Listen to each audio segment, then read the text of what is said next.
मोहन एक छोटे से कस्बे में रहता था। मोहन पैसे से एक नाई था। वो बहुत गरीब था तो उसके पास दुकान नहीं थी, इसीलिए वो एक पेड़ के नीचे ही अपनी दुकान लगाकर बैठता था। उसी से वो अपने घर चलाने का पैसा कमा लेता था। अरे मोहन, मेरी दाढ़ी तो बना दे जरा। यार टाइम ही नहीं मिलता, काम इतना ज़्यादा होता है, बहुत बिजी होता हूँ। अच्छे से बनाना, ठीक है? ठीक है भैया, आप बैठो, मैं भी बना देता हूँ। बाल भी काफ़ी लंबे हो रहे हैं, सेट कर दूँ कहो तो? हाँ कर दे भाई, कर दे। इसमें क्यों देरी करता है, कर दे। अरे मोहन भैया, अगर इनका काम हो जाए तो मेरे भी बाल काट देना।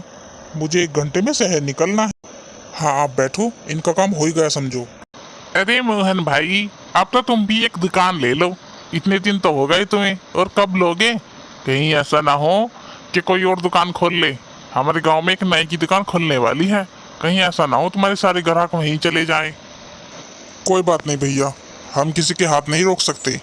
मैं तो अपना काम ऐसे ही करता रहूंगा, जैसे कि आज तक ईमानदारी से करता आया हूँ। ऐसे ही दिन बीतते गए। एक दिन मंगत नाम के एक आदमी ने शहर में एक दुकान कर ली और उसकी दुकान पर काफ़ी भीड़ लगने लगी। भीड़ लगने का एक अलग ही कारण था। अरे भाई, आज तुमने कितने रुपए कमाए? मैंने तो 10 रुपए कमा लिए हैं भाई। ये बढ़िया है, बाल भी कटवा लो और साथ में पैसे भी कमाओ। और मंगतनाई कैसे हो? सचमुच भाई, तुमने तो हमें कमाने का जरिया बता दिया। अरे भाई ये समझ लो, मैं तो बस तुम सबका भला करने आया हूँ। जितने तुम मुझे बाल दोगे उतने ही मैं तुम्हें पैसे दूंगा। असली बात तो ये थी कि मंगत नाई उनके बाल काटने के बदले उन्हें पैसे दे रहा था और उनके बाल इकट्ठे कर रहा था। गांव वाले भोले भाले व्यक्ति उस बात को समझ नहीं पा रहे थे जो कि मोहन समझा रहा था। मोहन ने उन्हें समझाने की बहुत कोशिश की, लेकिन गांव वालों ने उसकी एक भी बात नहीं मानी। मंगत की दुकान पर भीड़ ही लगी रहती थी, क्योंकि लोगों के मन में लालच रहता था कि जितने वो बाल कटवाएंगे उतने ही मंगत उन्हें पैसे देगा। इसीलिए मोहन अच्छी तरह से ये जानता था कि कस्बे वाले जो भी नाई के भकाई में आ रहे हैं वो सब बाद में पछताने वाले हैं, लेकिन कोई भी मोहन की बात सुनने को तैयार नहीं था। इसीलिए मोहन उस कस्बे को छोड़कर कहीं दूसरी जगह अपना काम चलाने के लिए चला जाता है। रास्ते में उसे एक बाबा मिलते हैं, वो उन्हें प्रणाम करता है। बाबा, मेरे मन में बहुत उथल पुथल हो रही है। मैं अपने गांव से तो निकल आया हूँ, लेकिन फिर भी मैं खुश नहीं हूँ। पता नहीं किसी दूसरे गांव में जाकर भी मेरा काम चलेगा या नहीं।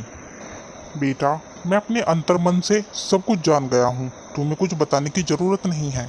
तुम एक बहुत ईमानदार इंसान हो और किसी ने तुम्हारे साथ धोखा किया है, लेकिन तुम चिंता मत करो। मैं तुम्हें एक ऐसी कंघी दूंगा, शायद वो जिंदगी में तुम्हारे काम जरूर आएगी और तुम्हारा सारा काम बन जाएगा।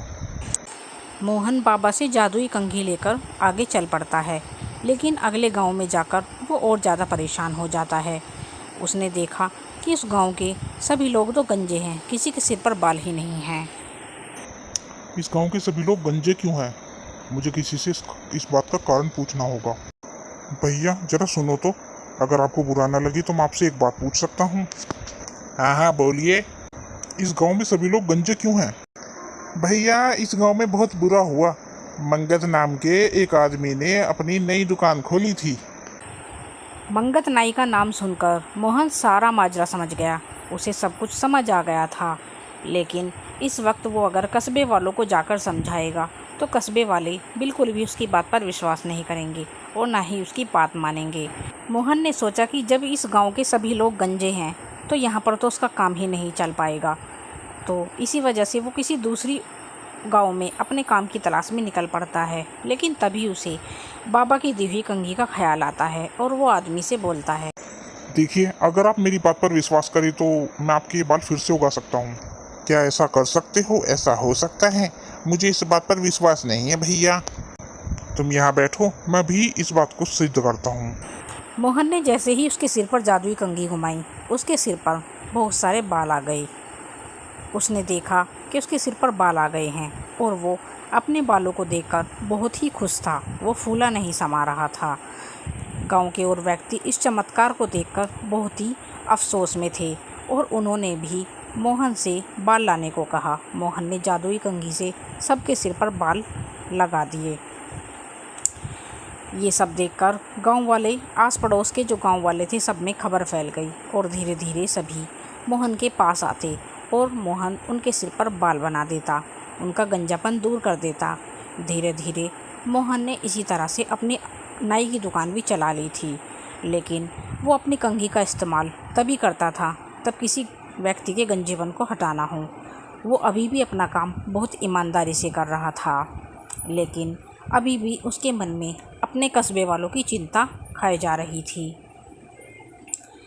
मंगत अपनी दुकान बंद करके भाग चुका था और कस्बे के सभी लोग गंजे हो गए थे। कस्बे के सभी लोगों ने मोहन के बारे में सुना और वो सब मोहन के पास आए।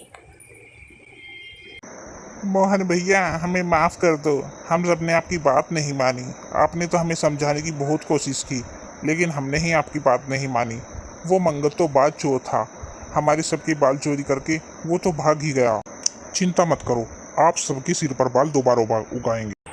फिर मोहन एक एक करके अपने सभी कस्बे वालों के सिर पर दोबारा से बाल उगा देता है और धीरे धीरे मोहन की फिर से दुकान बहुत अच्छी चलने लगती है।